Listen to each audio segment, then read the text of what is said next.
Conservar para desenvolver. O Grupo Árvores revoluciona, investe pesado no manejo florestal, cria projeto inédito no mundo em parceria com a empresa brasileira de pesquisa agropecuária, Embrapa, para salvar as florestas e transformá-las em um poderoso ativo financeiro, capaz de gerar emprego e renda à população do campo.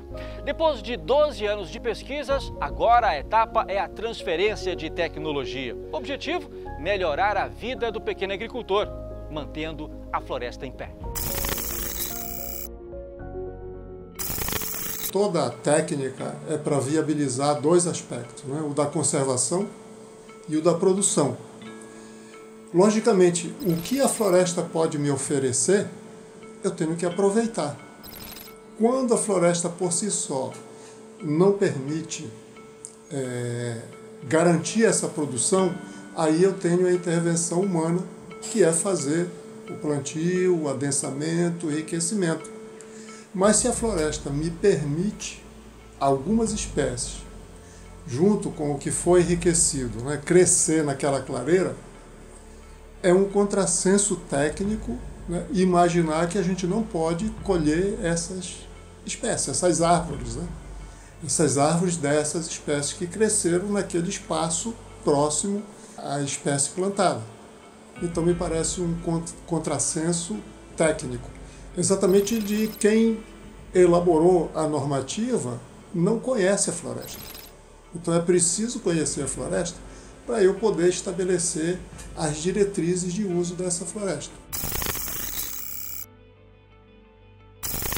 Hoje, a realidade dessa floresta é totalmente diferente do que aquelas florestas, principalmente as florestas públicas, né, que estão muito centralizadas na região ainda de florestas intactas, né, as florestas nacionais, etc., no oeste do Pará, no Amazonas, no Amapá, em parte de Rondônia, Acre, parte do Acre.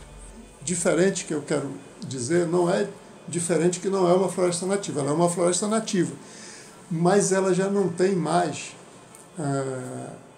o mesmo número de espécies, indivíduos de grandes portes. Então, é preciso que a tecnologia, né, seja desenvolvida para atender esse tipo de floresta. Daí nasceu o subbosque. O que significa isso? O que é que a gente está buscando, né? Com essas florestas que, se não se valorizar e valorar essas florestas, dificilmente elas vão ser mantidas em pé. Por quê? É uma questão de economia.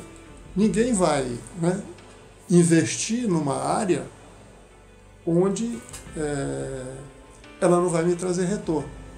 Quer dizer, no caso do Marcos Siviero, ele é vamos dizer assim, uma pessoa que se criou na indústria madeireira e quer continuar. Isso é a sustentabilidade da indústria madeireira.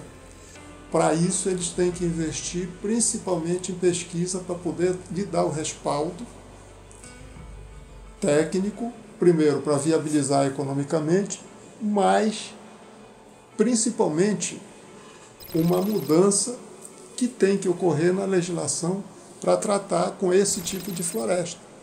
Não é dizer que a legislação que foi elaborada para as florestas nativas, principalmente as florestas públicas, né, não tenha valor. Ela tem valor, ela é conservadora e tem que ser assim, porque se trata de um bem público e é uma floresta pública, diferentemente de uma floresta privada. Esse é o nosso grande desafio com o subbosque.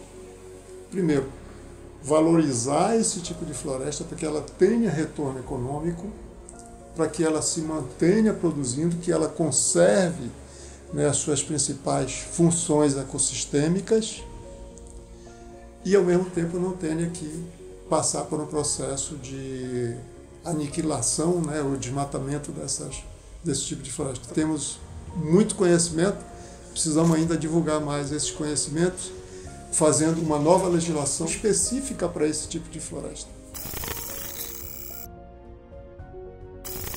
A tecnologia do subbosque, do enriquecimento, etc., ela pode ser perfeitamente transferida. Eu acho que deve, né? Porque hoje há uma falta, né, de informação, grande parte, milhares e milhares de hectares hoje de florestas em milhares de propriedades encontram-se sobre essa situação.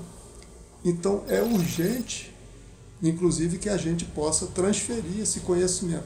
Primeiro, né, adapte a legislação para esse tipo de floresta.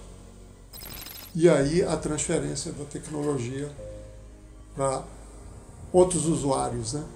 Seja pequeno, médio ou grandes produtores. Subbosque é a floresta do futuro, principalmente para as áreas, né, que já foram exploradas intensivamente, né, bastante antropizadas. E digo mais, isso é novidade na Amazônia, mas se você for pegar a América Central, México, vários cooperativas de pequenos produtores vêm manejando as suas florestas, né, já antropizadas, secundárias, sem nenhum problema de legislação, né? No mundo, né, vários exemplos já existem desse tipo de floresta. Agora, com o conhecimento e a tecnologia específico para cá, ela praticamente está na fase final de conclusão. Subbosque é um projeto inédito no mundo, né? Embora, como eu falei, né, tem experiências, né, muito similares, mas não com as características típicas das nossas florestas. Aí é a diferença, né? O princípio é o mesmo, mas a inovação de cada local é outra, né? Ele é um projeto inovador, ele muda conceitos, né? Ele muda paradigmas, quebra paradigmas. Realmente é muito importante. É preciso que quem elabora normas, né, as normas de uso das florestas, estejam sensibilizados para receber esses novos conhecimentos, essas novas tecnologias, e transformá-lo em normas mais adequadas que de fato garantam que a floresta vai ser sustentável, a perpetuação da floresta dentro do seu papel.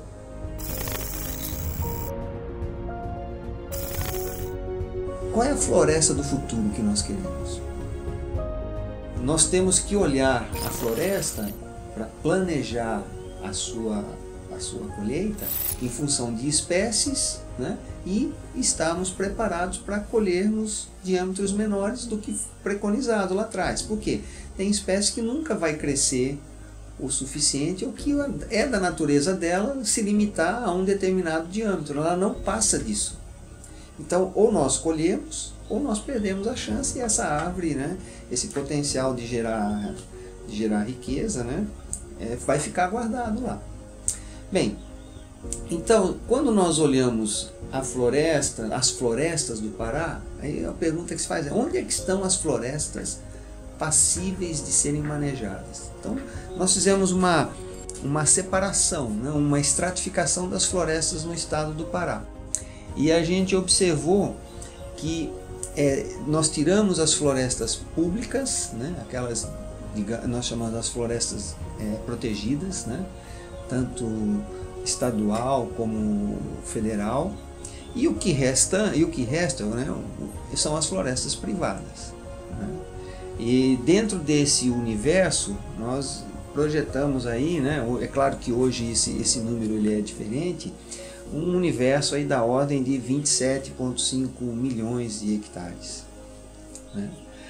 Agora, é possível também, é factível nós pensarmos que muitas dessas florestas que estão aí, né, desses 27 milhões e meio, elas já foram, digamos assim, antropizadas, né? Já foram muito antropizadas. Ou seja, sofreram muitas colheitas ao longo desses anos. E estão aí. Como cumprem um papel importante, porque é uma estrutura de vegetação. Nunca foi desmatado, né? Essa área nunca foi desmatada. Então nós temos lá alguma coisa. Então, se nós estimarmos que dentro desse universo das florestas nós temos uma fração de florestas antropizadas, e nós estimamos aí, fizemos um exercício assim, grosso modo, de 20%. Então nós estamos falando aí de alguma coisa próximo de 5,5 milhões de hectares que estão no nível antropizado, né?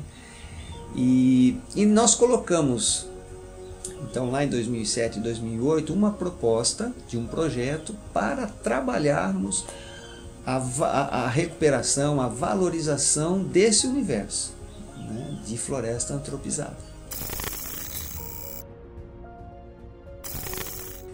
Do ponto de vista de geração de emprego, o que esse universo todo tem potencial, se nós considerarmos, né, que 8 homens conseguem processar, colher, né, 800 metros cúbicos de tora dentro da floresta, que para processar, né, esses 800 metros cúbicos nós precisamos de 25 homens, depois mais 7 homens para fazer a secagem, aparelhamento, mais 10 homens para o restante da colheita. Nós estamos falando de um universo aí de 50 homens, né, 50 postos de trabalho para processarmos os 800 metros cúbicos, né, de tora mês, grosso modo, né?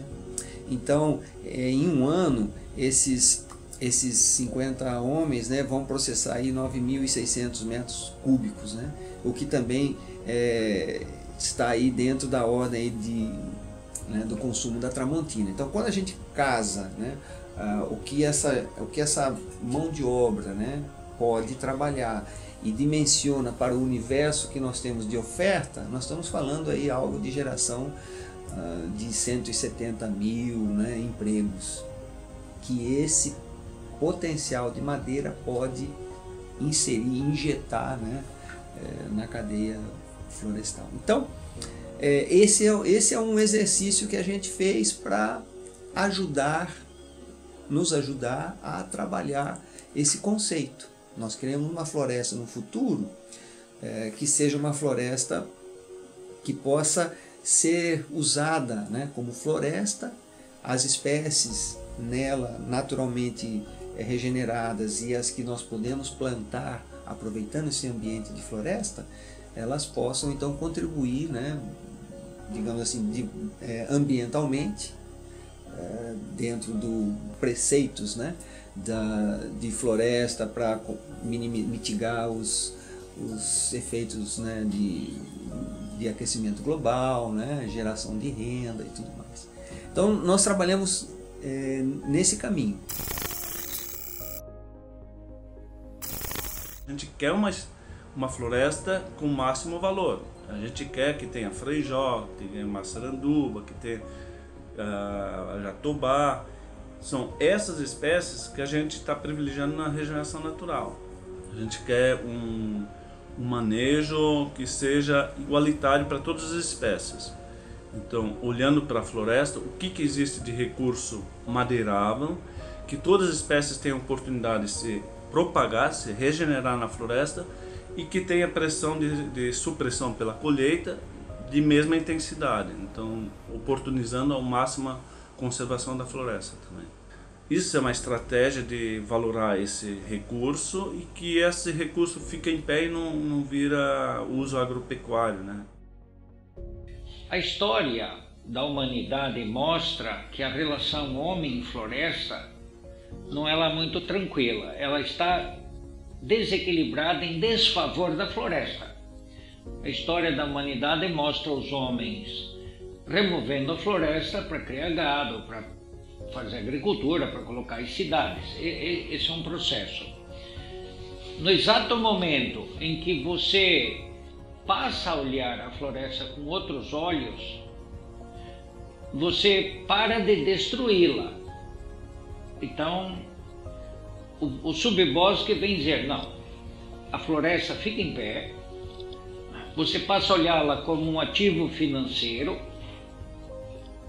não só como uma questão ecológica, mas também como uma questão econômica. Então ela passa a gerar bens, riquezas que satisfazem as necessidades dos humanos. No exato momento em que as árvores crescem, elas fixam CO2. Então elas dão uma contribuição robusta na questão ambiental. No exato momento que você tem a floresta, você estabiliza a forma de a água entrar no solo.